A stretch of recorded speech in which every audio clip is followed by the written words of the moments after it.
And welcome in to the Lakers Fast Break Watch Party. I am your host, Magic Man, aka Sean Grace, and we are live today on the Saturday, October 21st, with the guys from the Lakerholics and our good friend, LRob.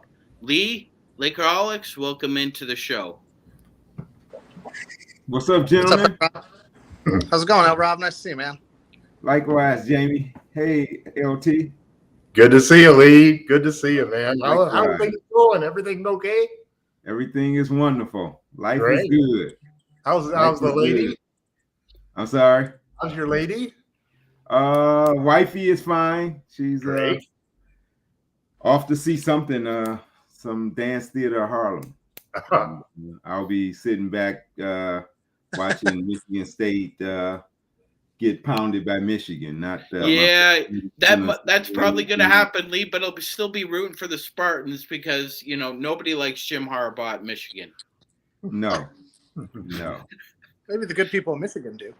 No one likes him. Speaking of which, Lee, we might not get you on before the start of the basketball season. So, how do you think about the Spartans men's team this year?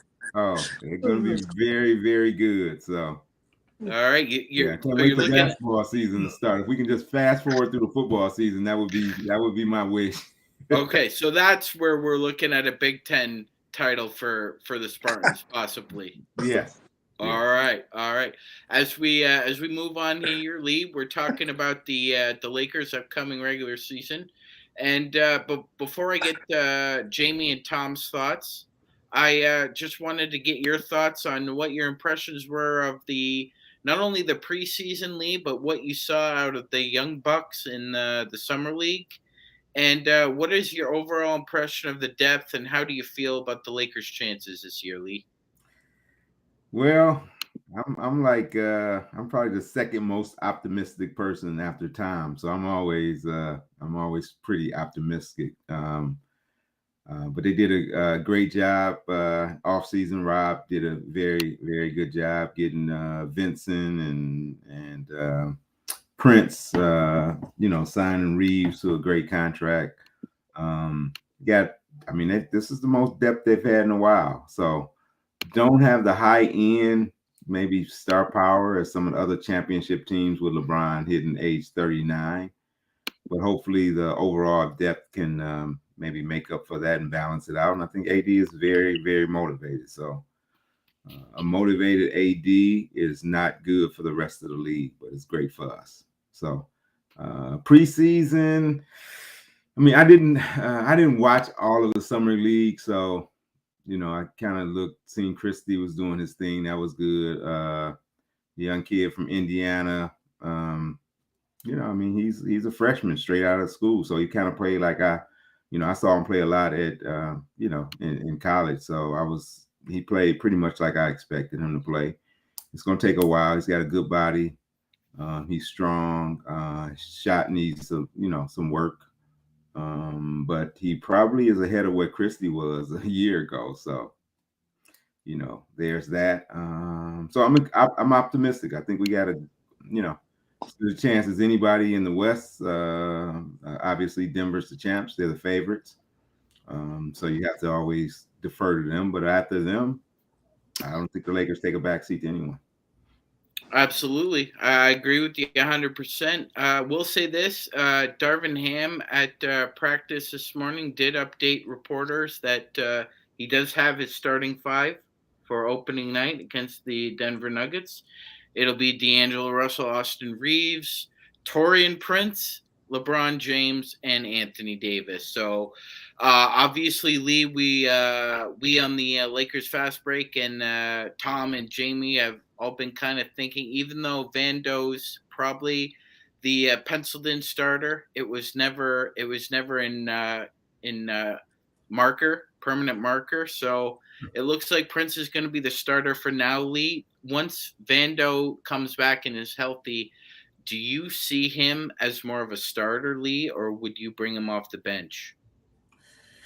Oh boy, that's Darvin Ham's going to have some tough decisions, to make with with that position, I see you need a guy that's going to be a defender. I think you really need a guy as a defender. I'm more of a defensive guy than offense. So I think where Prince gives you the 3-point shooting, I like Vander's defense, and I would prefer seeing him as a starter, somebody that can just chase some guys. And there's so many tough scorers in the league that if you can have one guy that you can just sick on somebody and let him, do that. I would prefer that, but it's got to be earned on the court. I mean, we seen in the playoffs he got played off the court some. Yeah, man. And because they wouldn't check him. So if you can't stay on, you gotta be. He hit a couple corner threes. I think in the last preseason game he played, so that was encouraging. But he leads the team at 67%. Yeah. Yeah, we got beat up on the boards a lot too. With the lineup we have now, we got brutalized on the boards. That can't happen. Lee, I wanted to ask you about that. That has carried over from last season, and it's an issue. And unfortunately, it's bleeding over again. It's like a bleed that Darvin Ham can't control right now, Lee. Whatever lineup he's inserting, and whichever iteration of Lakers are in and out, it just seems that that's a problem. Last year, Lee, we were third last in the league in giving up transition opportunities. Only Utah and Houston were worse than the Lakers. Wow.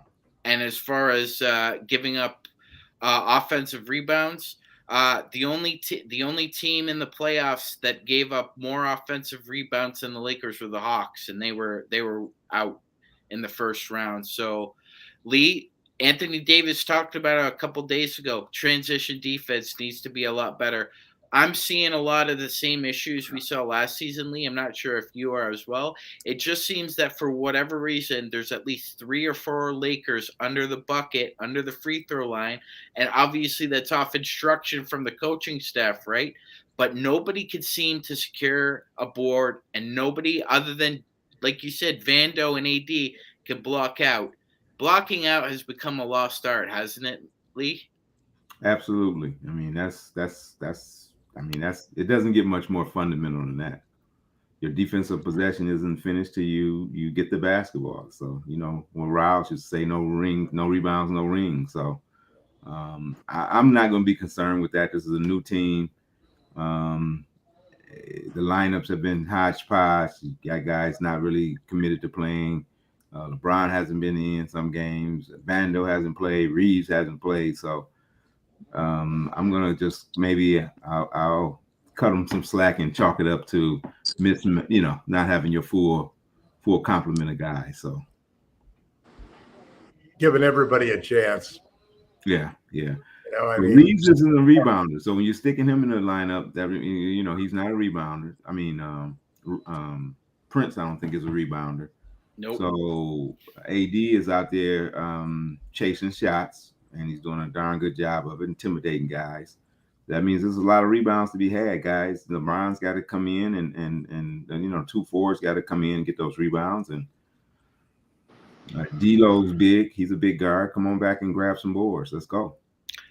Lee, a big surprise for a lot of Laker fans has been the play of Jackson Hayes. He's been a spark plug off the bench, really.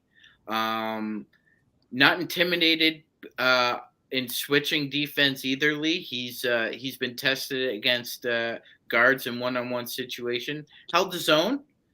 Didn't look out of sorts. Between Jackson Hayes and Christian Wood, Lee, do you think both of them need to have a big impact with eating up some minutes at the 5 there, so AD's not so humped and bumped when the playoffs come around, or do you think that situation is kind of overblown? I do think they need to eat up some minutes, because there's going to be a point in time where you don't want to play AD big minutes. So those guys need to eat up some minutes. Wood is playing for a contract, so he's got a lot to prove. Like you say, Hayes he's been very solid. Wood has been underwhelming so far, but I mean, we know he's got talent, so not gonna panic because of a poor preseason.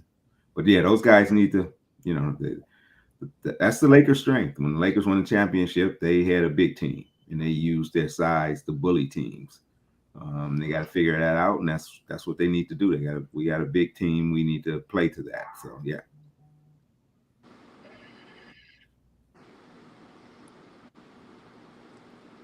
You're muted, Sean. You're on mute. Yeah. We've all seen a big change in LeBron James. Lee, his body looks a lot different. Looks like he's lost at least 10, 15 pounds at least of muscle. But he's still got that strong core and that strong lower body, man. It just seems that he could probably go down to 240 and still bully guys down there. How have you seen him play thus far in the preseason? And a lot's been made about the minutes per game he should be playing. What do you feel about that, Lee? I mean, he should be playing 30, 32 minutes a game. I don't think he should be pushing 36, 35, 36. I would like to see him. I mean, you got depth. You got, legitimate 12 guys who can contribute, I guess, if you're throwing in Christie and Reddish and those two guys, which hopefully between the two of them, one of them can be a solid rotation guy. But let's say you'll get one of those guys. You got 11 guys. So if you got 11 guys, that's a lot. Playoffs, you're going to trim it. But in regular seasons, rotate those guys. And, yeah, let's keep LeBron fresh. I've been impressed. But, it's kind of like, when you've seen Kyrie go for big numbers during the COVID year. Yeah, I mean, come on, man. You're playing every once a week or whatever. You should look real good for that run that you're only playing once a week and everybody else is playing 3 or 4 games. LeBron's look great, but I want to see him when he's playing regular 3 games a week and see how he looks. But so far he looks very good. All right. And as we get the Lakerholics in here, Tom, I wanted to ask you a question. So now we know the starting 5. It's going to be D'Lo, Austin Reeves, Prince, LeBron, and AD. D'Lo started off hot from 3-point land, Tom, and then he cooled off a little bit towards the tail end of the preseason. Reeves just the opposite. He was like a bottle rocket. Hasn't cooled off yet. Yeah, he is like a He bottle still thinks rocket. it's the summer of Austin Reeves. It's still the summer, right? Even though we're in the fall. But Tom, both Reeves and D'Lo shot over 40% from 3 in the preseason. I don't think we're going to see that consistently through 82 games. But pockets, absolutely. D'Lo, I don't think D'Lo's ever been more comfortable in his NBA career than he is right now, Tom. He's actually playing defense too. His defense has improved a lot. Yeah, especially it's just making an effort. You're big and you may not be the fastest guy or a real leaper, but you got quick hands and you understand the game of basketball. So it's been good to see him making that effort at that end, and he looks like one of the real strengths of the team. And just on paper right now, Tom, they have 3 3-point shooters on the floor in a starting lineup with AD and LeBron. Well, it's interesting. Let's go back to the starting lineup thing, because from everything that I'm reading in the background, the only reason that Vando's not starting is because of his heel. I think that they're looking at this start for Taurean Prince as being circumstantial. I mean, they even Joban Buha even used that term. And so, in a sense, I remember back when Darvin said that he'd already decided who was going to be the 5th starter. And then somebody asked him, he says, well, what's the reason you're choosing this guy as a 5th starter? And Darvin says, well, I'm not going to tell you that because you'll obviously figure out, who it is. Well, that almost tells you right away. Darvin likes what? Offense, defense, rebounding? No, he likes defense. That's what he's with, defense first.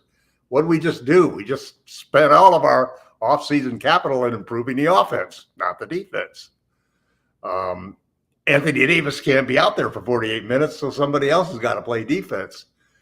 And I think actually I've been struggling with the whole thing that when you look at the minutes, if Vando doesn't start, his minutes at forward could be diminished. That's why I've been promoting him as backing up shooting guard, because I don't think that I want to base everything on a 20-year-old Christie being able to hold that spot down.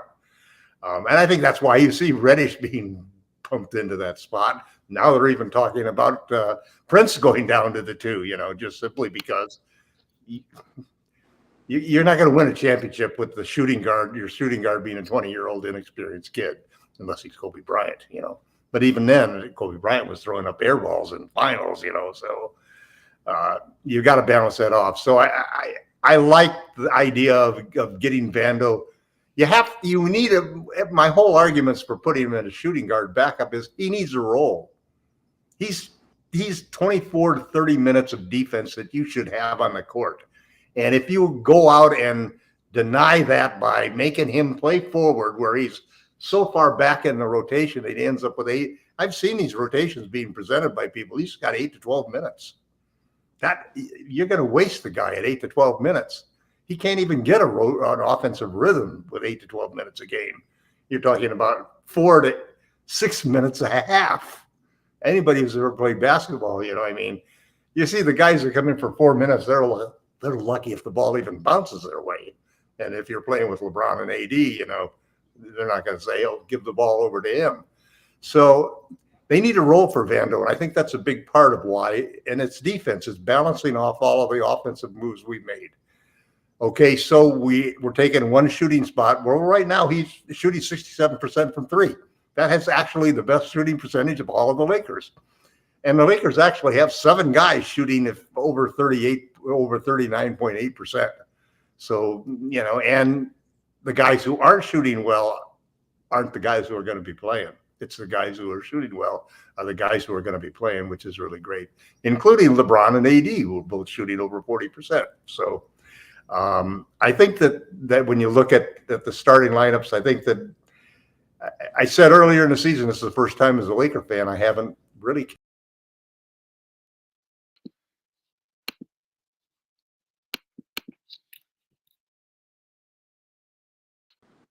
Or did we just lose the screen? No. Yeah, we're all good. We're all good. Okay, good. Jamie, do you have anything to add? I don't know that Tom finished his thought, but I mean, I think I get the gist of what he was saying, which was this is one of the first seasons that he doesn't so much as care as who starts as who finishes, which I think is the general theme for any playoff team, right? The Lakers won a NBA title starting JaVale McGee or Dwight Howard at center for the majority of a season, and they were in the latter stages of their career. It wasn't prime Dwight Howard, and I guess it was as close to prime JaVale McGee as JaVale ever got, but because he's just kind of generally consistent. But I think that this was always I've said for a while that the starting spot was Vando's to lose, and I understand that it's circumstantial in terms of the heel, and I think they're doing the right thing. I think, especially with a heel injury, you want it to get right. You want him to feel like he's playing without pain. You don't want this to linger into the season. This is why you have Hachimura.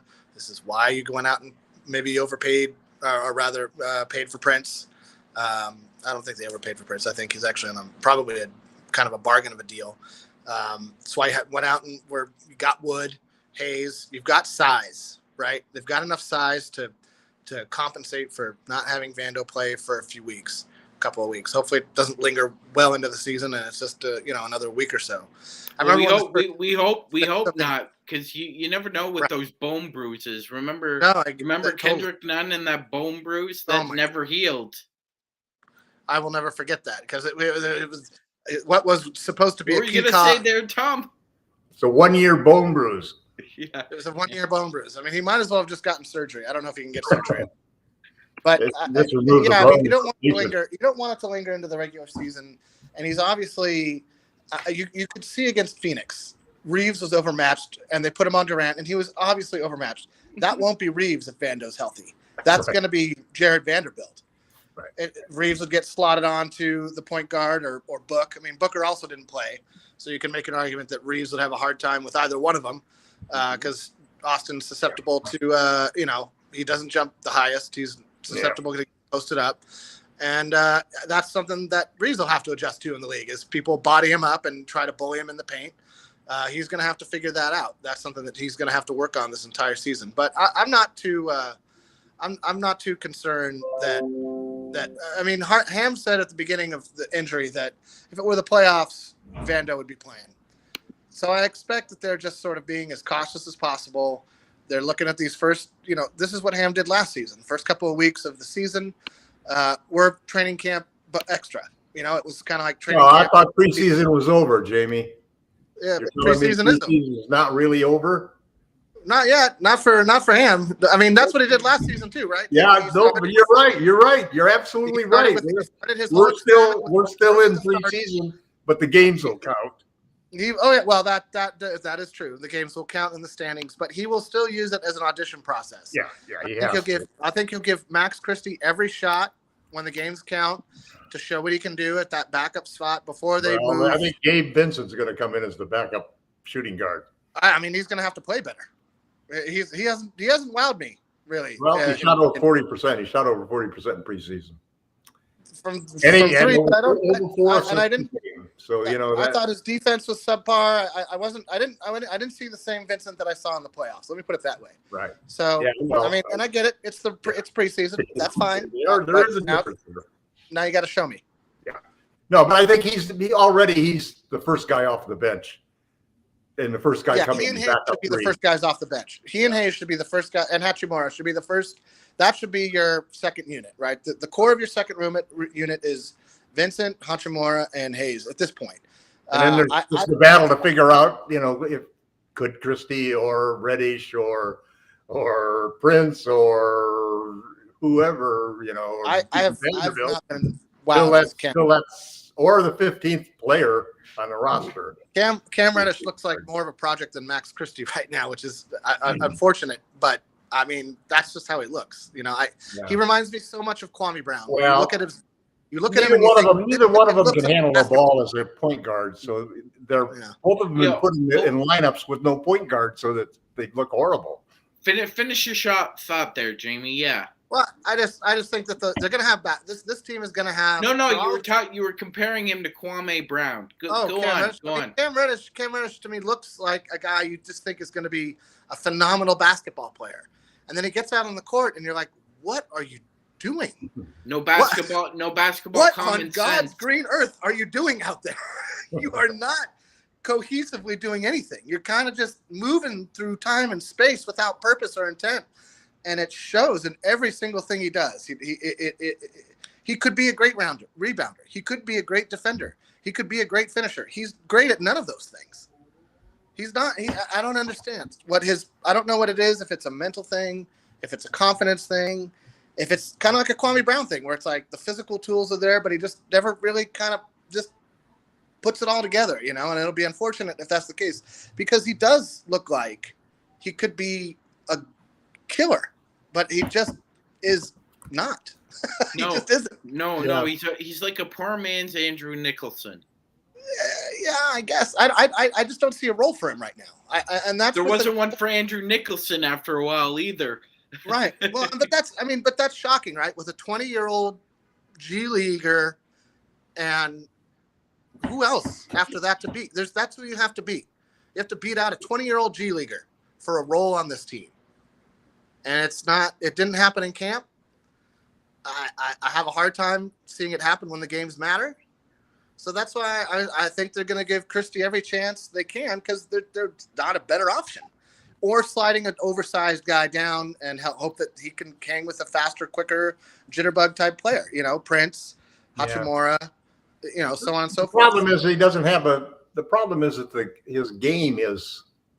For example, he's not like Lonnie Walker, who's got a polished game where you could see that the guy could put together, a series of plays to impact the game and win a game or win a quarter or win a sequence of series of plays. I would rather we kept any of that from Reddish.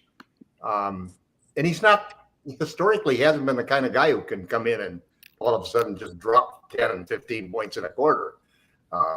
So if you look at the wild cards, Reddish, Hayes, Wood, and Christie. Those four guys, it looks like Hayes is definitely the one of the three wild cards that's come through. You'd have to say that Reddish and Wood just don't know what they're doing yet. Yeah. I mean, Well, I think Chris, the real wild cards are going to be Reddish and Wood. I'm sorry, Lee. I think the real wild cards are going to be Reddish and Wood. I mean, I agree.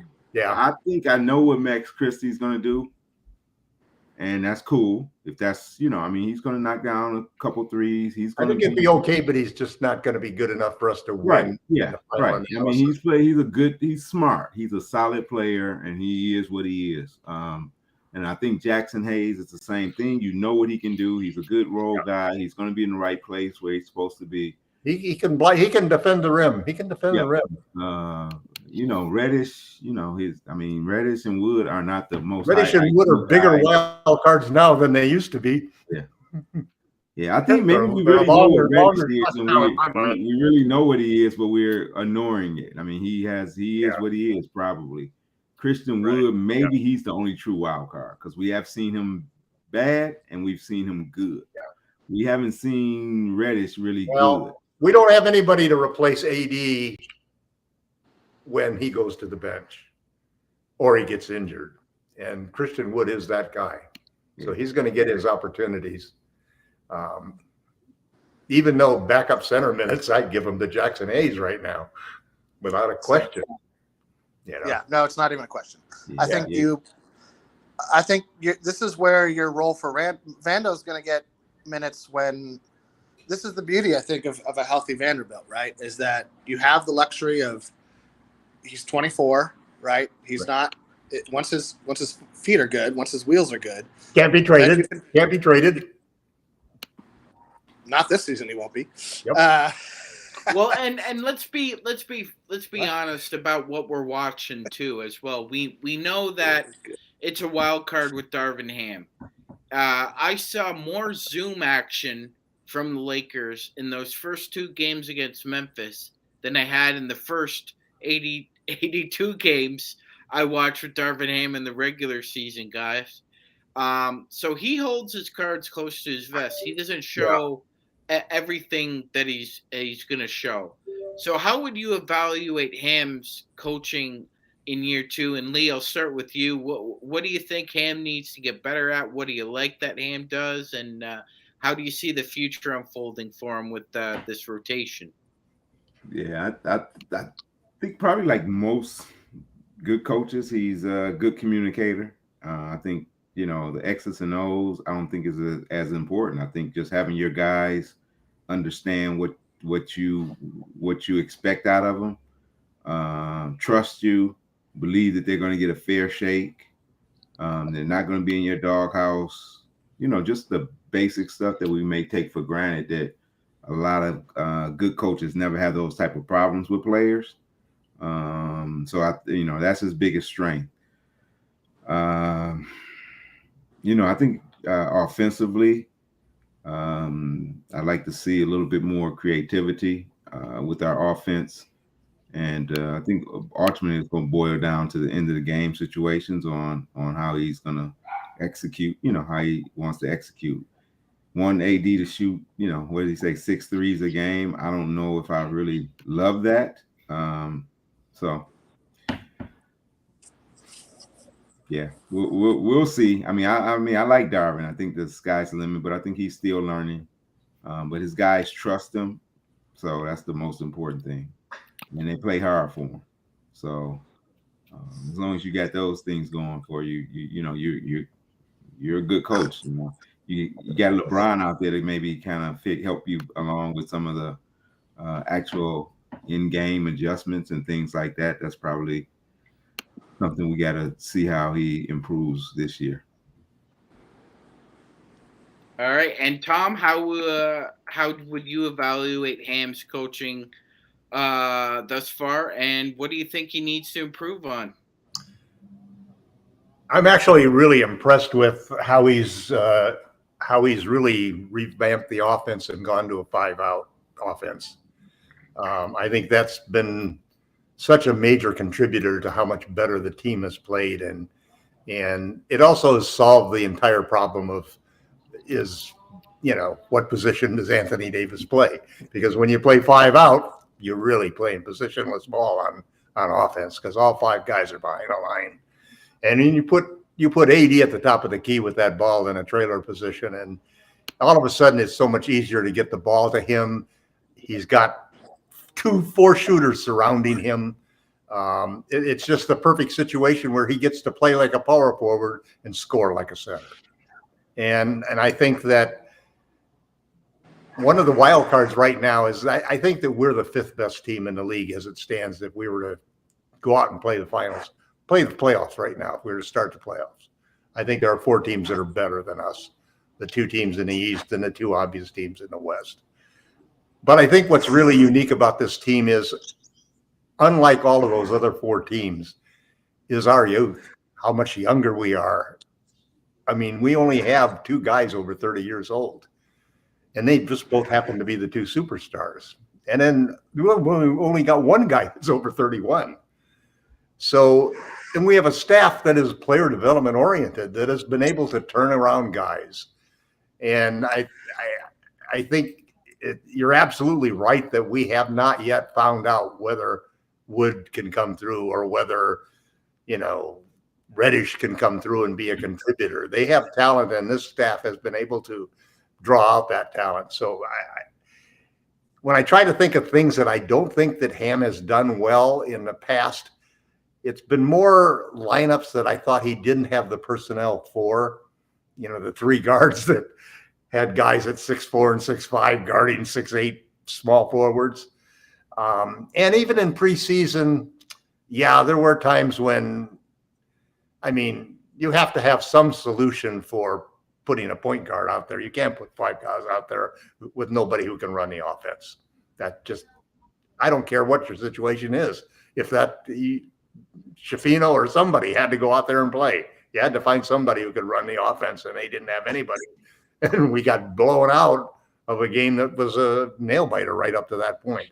So I think that the only thing I would Ham's unusual among all of the new coaches in the league in that he got the power to choose his staff, and he didn't pick anybody. He didn't pick any old veteran, almost over the hill assistant coach to sit there looking over his shoulder as the lead coach for him. He picked instead young guys. He relies heavily on Gent, who's his lead assistant, and on Phil Handy. And I just give them an A+ as a coaching staff. The way that they have turned things around offensively.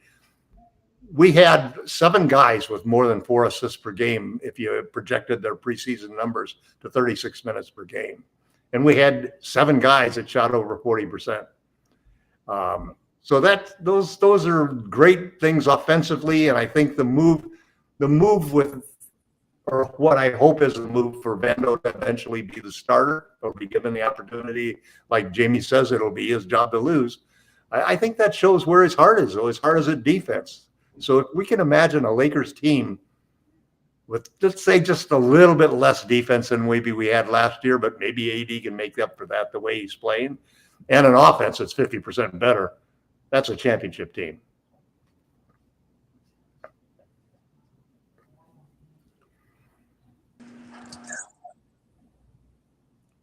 Take over, Jamie. Amen. We may have lost Sean. So we did lose Sean. Are you on right now, Nick? Yeah, I'm on. I'm on, Jamie. What's up, Nick? How you doing? Yeah, hey Nick. Welcome to the Lakers Fast Break. I just wanted to get your thoughts on the topic of Ham. Yeah, thanks, Sean, and salute to everybody on the panel.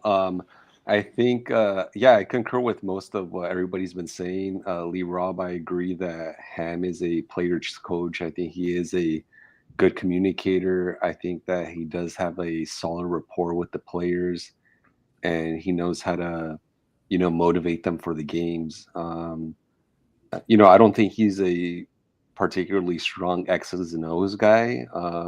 That said, I don't think it's terribly important in the NBA, especially when you have players like LeBron and AD on the roster that could more or less coach on the floor for you. What I'm expecting Ham to do or improve upon this coming season, I think it's mostly on the time management front, on rotations, and specifically keeping a close eye on the minutes that LeBron and AD play on the floor. I think we have the roster capable of reducing meaningfully the minutes of those two. And so I'm really truly hoping that Ham, kind of improves upon his time management skills as it relates to those two players.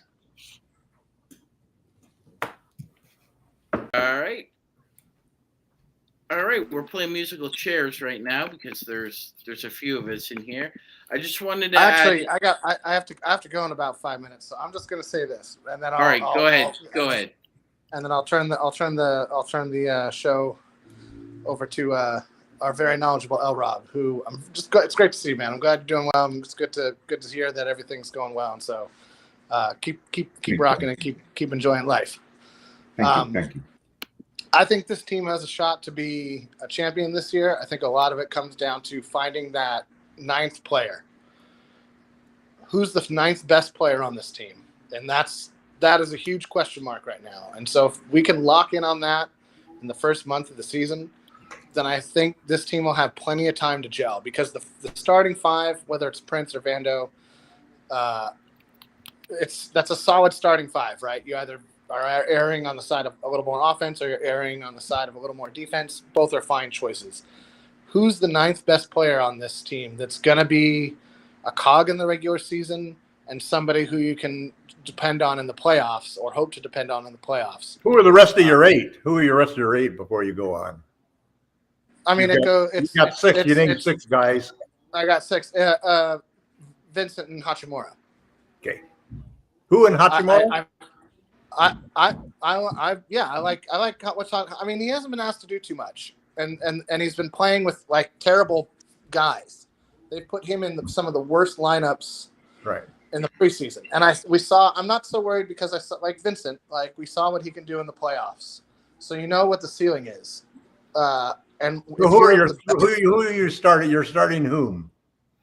I mean, I'm starting everybody that's in the lineup right now except swapping Vando and Prince. If I had my druthers. Okay, so you got six guys with Vando and Prince, and your seventh guy is Vincent. Okay, and your eighth guy is Hachimura. And Hachimura is my eighth. So I would like to see one of Hayes, Wood, Reddish, but I'm not expecting it. Christie sees that ninth best player. Right. And then like the 10th spot, that last second, that 8 minutes per game spot. Yeah. I mean, come the playoffs, that person will barely play. So,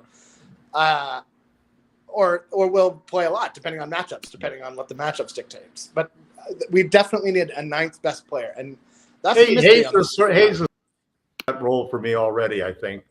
In preseason, in certain matchups, yes. In preseason, in certain matchups, but I could see him having a hard time against some teams. So, nobody's grabbed that spot, in my opinion. There's plenty of candidates, but nobody's carpe diemed it. So, who's going to be the carpe diem player? Who's seizing the day? So, have a great weekend, everybody. Go Lakers. Also, I just got through part 3 of Winning Time, and I love The Birth of Riles in episode 2. And HBO should be fired for canceling that season. All right, that's all I have to say about that. Okay, bye. See you, Jamie. Shout out to the Dead Poet Society. That's right. Thank you, LRob. Adios. All right, as Jamie leaves us, it's just the final four now. Lee, Laker Nick, Tom, welcome into the Lakers Fast Break Watch Party. We're here with the Lakerholics and LRob and Lee. As we're looking at the regular season, do you agree with Tom that there's 2 contenders in the East and really two other contenders in the West that the Lakers have to deal with? Is there somebody else kind of sneaking around that you just can't take your eyes off? For the East, I mean, I guess I'm 90% agree. You hate to just write off Miami because they have, made it to the finals 2 out of the last 4 years, and they made it last year. So we always have a tendency to say, well, are they really that good? Can they do it? And then somehow they surprise people when they get to the finals. So I don't want to totally write them off, but yes, I do think Boston and Milwaukee should be head and shoulders above them. Milwaukee, I mean, really, I think I got to see Middleton. I mean, I got to see what he looks like. He has not aged well. So as good as Dame and Giannis is, I think they need that third guy, Middleton, to really make them scary. So, and then Boston just don't they're the opposite of us. They got the high end talent, but they don't have the depth. So they don't, and they're not big off the, I mean, poor Al. I mean, I know they're not going to hopefully run Horford out there too many minutes because they could be fragile. But those two teams are clearly the best in the East. Philadelphia, unfortunately for them, they're, who knows what's going on there. Other teams, Cleveland, maybe they can make a jump. Mobley hasn't exactly developed as quick as we like to see him develop. So yeah, I would go with that. In the West, with the West though, I think it's a little more wide open. You can't anytime. It's like the Golden State. They won the championship. Do you think that Marcus Smart trade was kind of an underrated move by Memphis? Because I do. I think they needed a vet, but yes. Yeah, I like Marcus Smart. Adams is quiet. He's not really a vocal guy. Smart's a little different, right? He was we could talk about the two J's. Marcus Smart was the heart and soul of that Boston team. And when they were teetering last year, he's the one that held them together. He's the one that told those other two guys. His hand doesn't shake. Yeah, that's what you know about that guy. Get their stuff together, and those guys follow them. So you're right. That's going to be interesting to see the impact of him leaving. But yeah, he'll definitely help Memphis. And then, I mean, they'll just be better just by getting rid of Brooks. I mean, because Brooks, thought very highly of himself as a scorer. So, he's a good player if he could just stick to his role. But when he thinks he's more than he is, which he seem to always think, that would hurt the team. So Memphis can be tough, but I'm not really worried about them as much. I think the pecking order is Golden State, after Lakers, after Denver, Phoenix, and the Lakers. Then I think you have to cite Golden State next, and then Kings are good. Had a perfect season last year, no injuries, everything went well. So it's probably going to be hard for them to duplicate that. But if they stay healthy, I mean, they got a bunch of young guys. But just with Sabonis, without any other big guys, they won't be able to. They can't, they're not a threat to get it to the finals. But they'll be a really good team, and they'll be a tough out in the first round for whoever plays them. As we continue on here, Tom, do you have anything to add to what Lee was saying, or do you have the same consensus? Go ahead, Tom. I pretty much feel the same way. I think the Lakers are well positioned, and they have a good chance. They just need to have certain people come through as well as you expect them to do. It all really comes down to the same things it does every year, which is first and foremost the health of LeBron and AD. If they're both healthy and can stay healthy all year and be healthy when we go into playoffs, we have a chance to win everything, regardless of everything else that happens with all of the other wild cards and all of the other key starters and rotation players that we have. If we have the two of them healthy and ready to go in the playoffs, we've got as good a chance as anybody else. I mean, they are still, I think they've shown enough in preseason to still be classified as, I think in the worst case, the 9th and 10th best players in the league at this point. And that's still, when you're a 9th and 10th player, that means that you can beat anybody else who's ahead of you at any point in time. When you're a top 10 player, they used to be top 5 players. When 2020, I thought that they were a pair of top 5 players. Now not that they've slipped, but injuries have allowed them to be overcome by other guys who've been healthy and have played and won. So it's our turn now to come back and redeem that, and I think we have a very good chance to do that.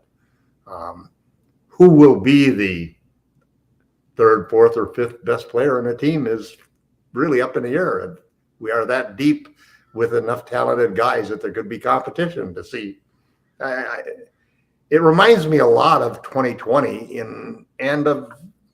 that I think that we could very well see an evolution of the starting lineup through the year, as the player development coaches get different output from the different players that are under their guys. What if all of a sudden somebody can reach Christian Wood and he starts to understand things instead of walking around like he's a freshman on the first day of practice and doesn't understand, a 2-1-2 zone or something like that. Or Reddish, somebody all of a sudden can reach him. I think that we've seen great signs that Hayes, he's made some impressive plays defensively and offensively. It's probably the biggest story, frankly, for me. The two best players in this team have really been. I mean, I can't even say that. I was going to say the two best players were Anthony Davis and D'Angelo Russell, and then I look back and how could you say that Reeves is not one of the best players in the team? And then LeBron ended up shooting over 40% for three. I took an average. I put 3 posts on Twitter, taking the 36 per minute, taking the preseason numbers and jacking them up to 36 minutes per game to see what they'd look like if this was a starting five. Our starting five were all over 20 points per game. 5 guys between 20 and 28 points per game. 4 of those 5 guys, only one other than Prince, had more than 4 assists per game. 4 of them had over 7 rebounds per game. I mean, it was like the perfect triple-double type of lineup that you want to have running out there. That was with Prince, not with Vando. Although Vando was leading the team in shooting at 67% from 3. You only taken 3 threes, so he's only played 1 game. But yeah, I know, but at least he hit the 2 out of 3 that he shot. Mm-hmm. So that's that the numbers when you project them are pretty impressive, both from a rebounding and a playmaking. We had like 7 guys that averaged over 7 rebounds per game projected over 36 minutes. Now everybody's numbers in preseason are jacked up a little bit because the starters know they're not going to play many minutes and they shoot a lot more than they do in a normal game. They're jacking shots up at a wild pace. I mean, our 3-point shooting, we averaged 2.8 threes more per game made. We were making 13 threes per game versus 10. And that's like 7 or 8 points per game. 7 or 8 points per game is enough to take a team from 25th to like 10th. It's that much of a difference. But of course, other teams were having the same type. Some teams worse, but some teams were also having these outlier numbers that you get because it's just 5 games. And, if you're hot for 5 games, you might end up shooting 20% for the season, like AD did, from 3. But the numbers when you look at and the minutes when we were playing the guys who count, the starters and that first 8 rotation players that would be the guys that you would see all the minutes from in the playoffs. And you look at what those guys are doing, we were almost unbeatable in the preseason. Almost. We lost those games because it's just like you substitute everybody out. You take out your starters and the other team leaves their starters in, or the other team just kills your starters, because you don't have a point guard. Preseason is, I'm sure everybody felt the same as I did. I was so looking forward to this preseason with this Lakers team, with this roster. I was so excited. And man, by the 4th quarter of the first game, I was switching over to a movie. It was that bad, it just got to be not really. It reminded you that, man, this is preseason. It's like it doesn't even matter. And the league, then on top of it, you go to analyze stuff, and the league only has half of the statistical stuff working. You can't look at any lineups because they don't have any lineup data. They're not going to waste their time on lineup data. Like, I can imagine some of those numbers would have been fabulous to look at, how bad a team could be at certain times, minus 150 points in a quarter or something like that. Well, So- that lineup with Cam Reddish, Max Christie as a point guard. Rui Hashimura, Jackson Hayes, and Christian Wood should never. 5 guys who don't know what to do with the ball except shoot it. Yes, playing with each other. Gentlemen, before we head on now, I had a question for you because it's going to come up, but I thought we'd tackle it a little early. I'll start with Lee first. Lee, we've been playing this game now for 77 seasons in the NBA. This is the 77th season. There's only been 10 guys, Lee, in the whole history of this league that have over 200 playoff games. LeBron, Derek Fisher, Tim Duncan, Robert Horry, Kareem Abdul-Jabbar, Tony Parker, Kobe Bryant, Shaquille O'Neal, and Scottie Pippen. LeBron has played in 282 playoff games, Lee. What would be a more impressive feat for you? If the Lakers go deep and he has over 300 career playoff games or over 40,000 points?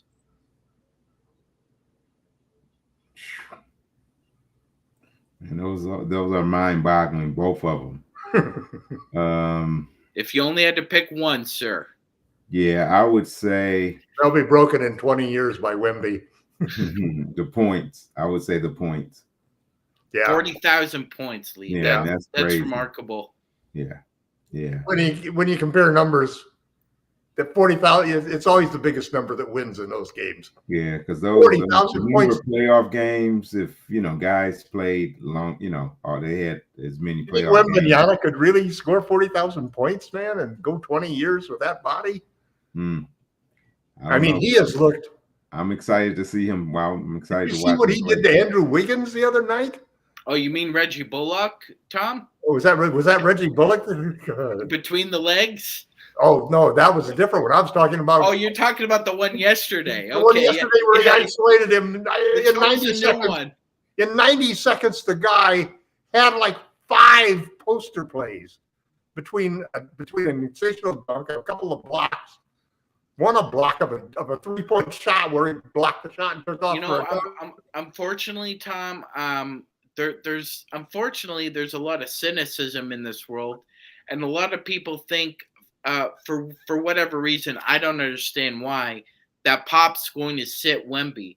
First of all, for 2 reasons, it's really silly. For one, they have a lot of young players already, and they need to figure out who plays well with him, like right now.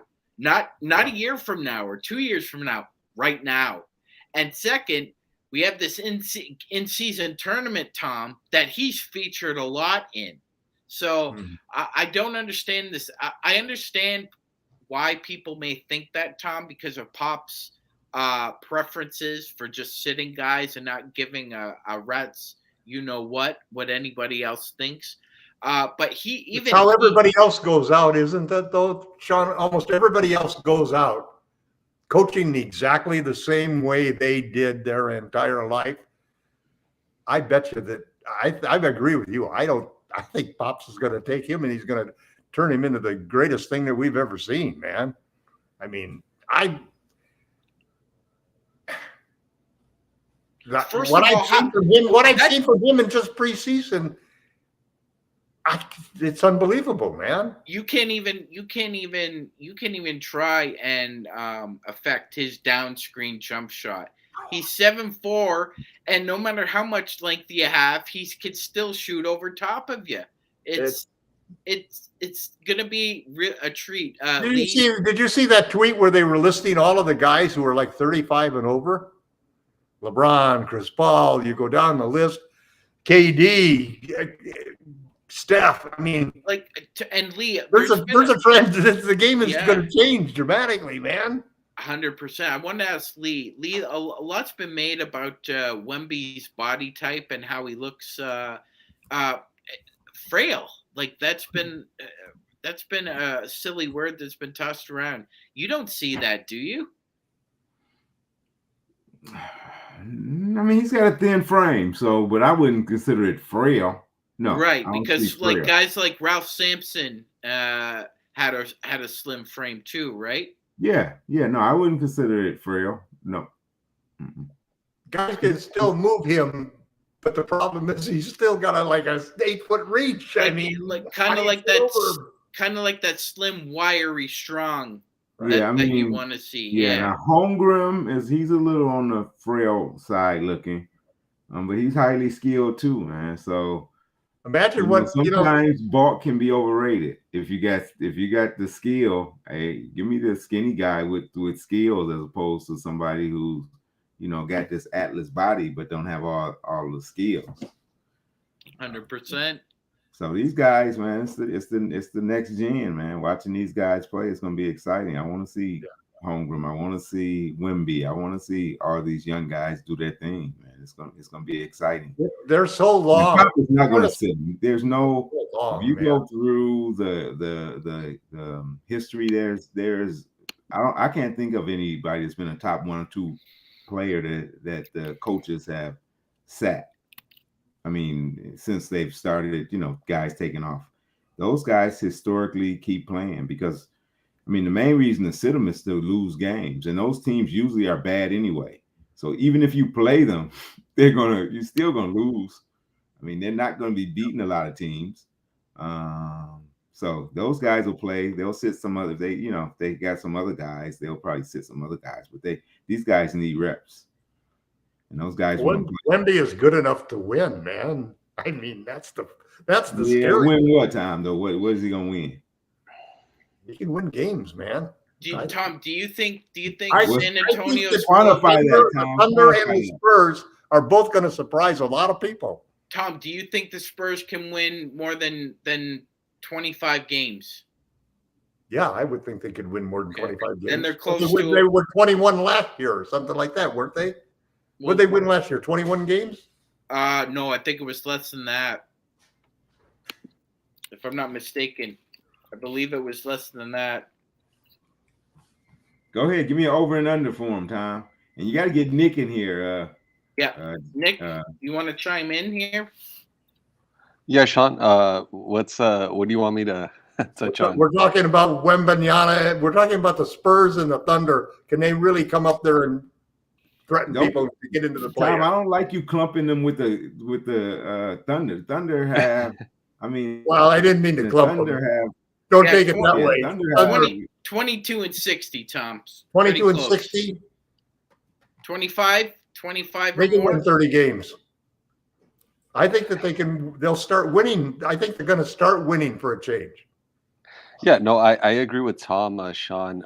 I think that Wembanyama, he's been truly impressive over the preseason. I know in Summer League, he probably left a bit to be desired. I know I was one of the critical ones thinking that his body just wasn't built for the NBA, even though, he has a skill set. I just felt that he was going to be weak. And I mean, who knows, once the NBA season does start, I do wonder, if teams are going to start bodying up more against him and trying to be more physical.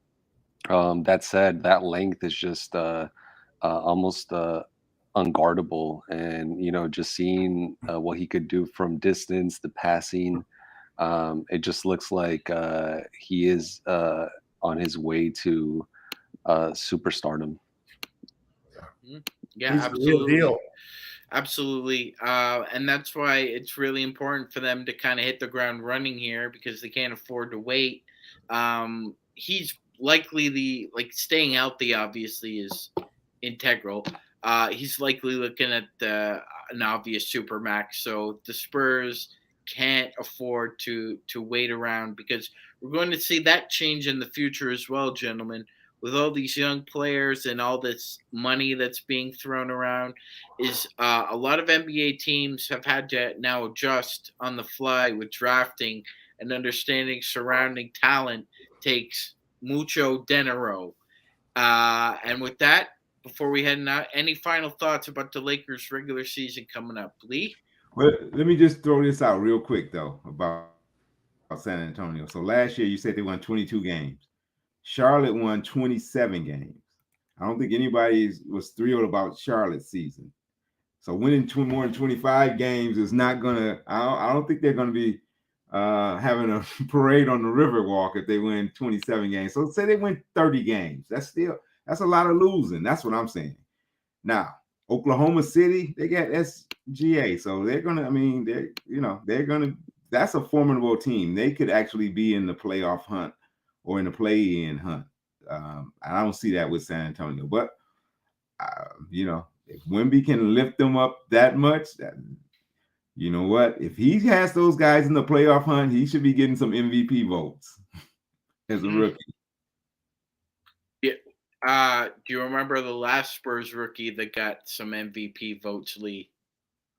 Oh shoot, maybe it had to be Duncan then. Yeah, it was. Yeah, it was. I don't think he's got David Robinson next to him. No, he does not. He's got Zach Or Collins, Sean Elliott on Jeremy the team. Sohan, and he's got Keldon Johnson beside him. Good players. No, we all respect. Yeah, no shade to those guys, the talent. but, no shade. I mean, that San Antonio team was he's right. You're not the admiral. All right. They tanked to get. I mean, don't get me started on that whole. Oh yeah, and lead like they won about plus 35 games each season after they drafted David Robinson could have came back and they set him for like the last 30 games. He got hurt in January. They said he'd be out for a few weeks, and all of a sudden he missed the rest of the season. That's right. That's right. And do you remember whoever didn't land Tim Duncan? Who are they gonna get? Ooh, boy, I know Boston was tanking too with Rick Pitino. They were tanking too, but I can't remember who the second pick was. I think Boston ended up getting Chauncey Billups or somebody. That's a great memory, Lee. That's a great memory, man. Yep. Yeah, absolutely. So, Tom, do you have anything to finish off about the Lakers regular season and your thoughts?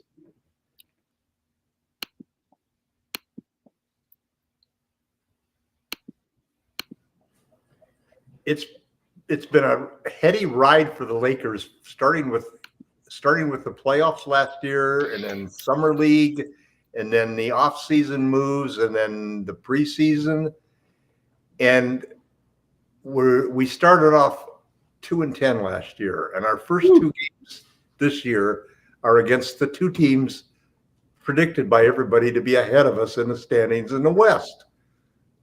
Those are the first two teams we play. So, and one of them is the team that beat us, that swept us in the conference finals. So it's their ring night in Denver on the road. 4:30 game for us Californians. Sorry, Lee.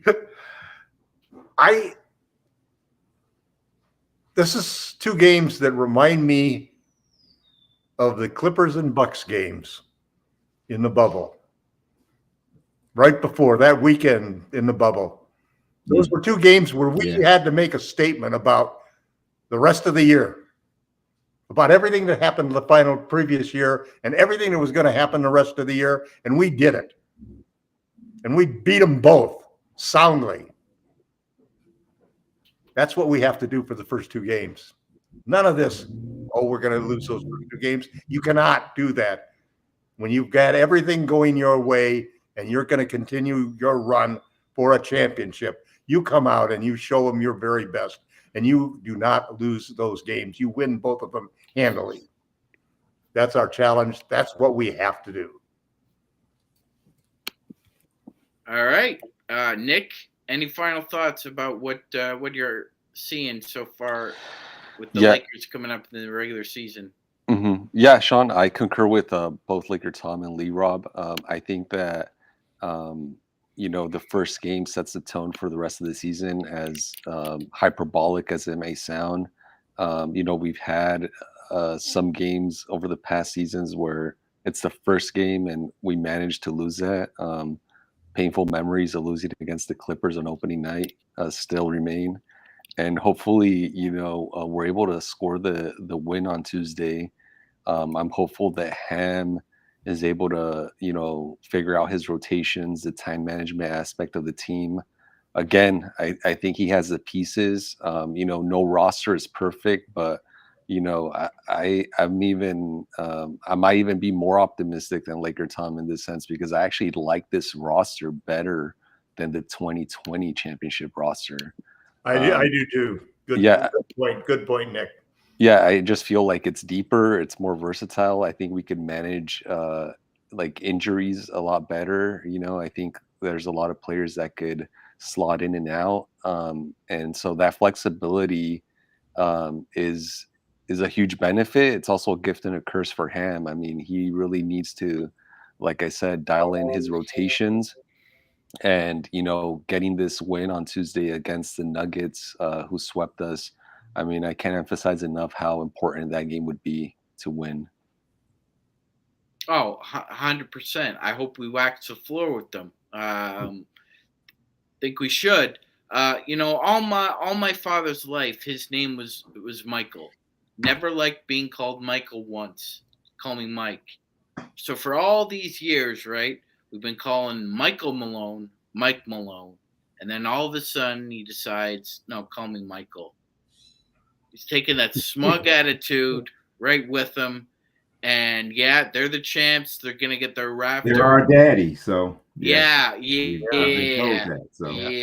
think so, huh? Yeah. You don't forget that shit. No. Not when those games were that close. No, not when this team is better than the team you faced in the playoffs, and you aren't as good, and you won't have two guys who have career best ever in the NBA increases from regular season to the playoffs as far as their scoring went. They have an outlier year. That's why. That's what wins a lot of championships. Two guys who had the outlier years.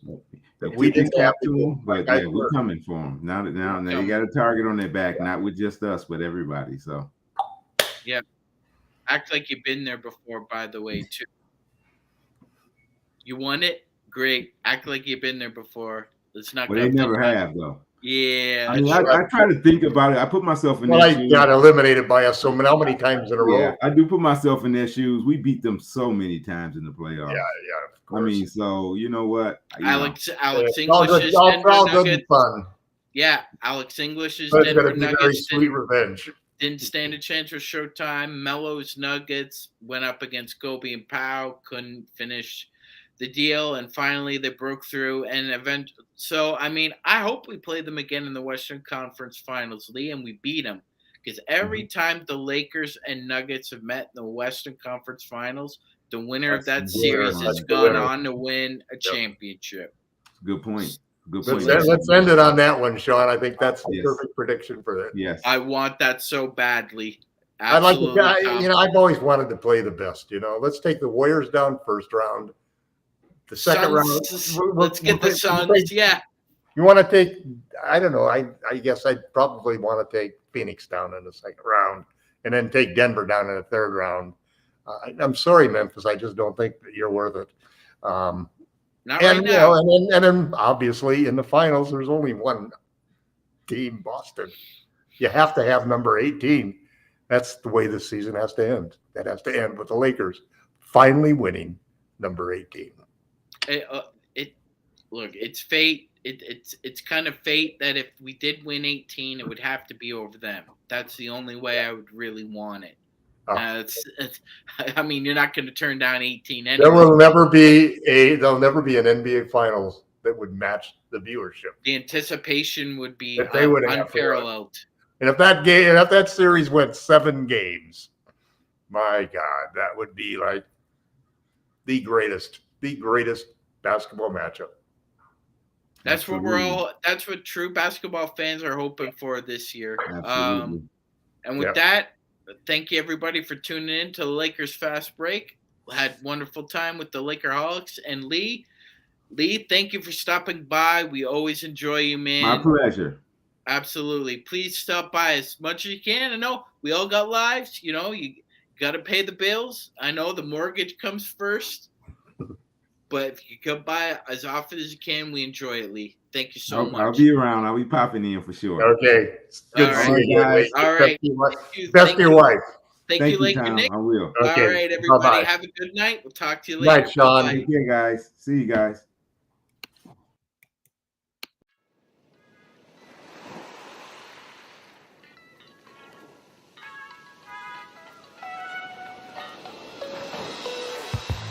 Oh,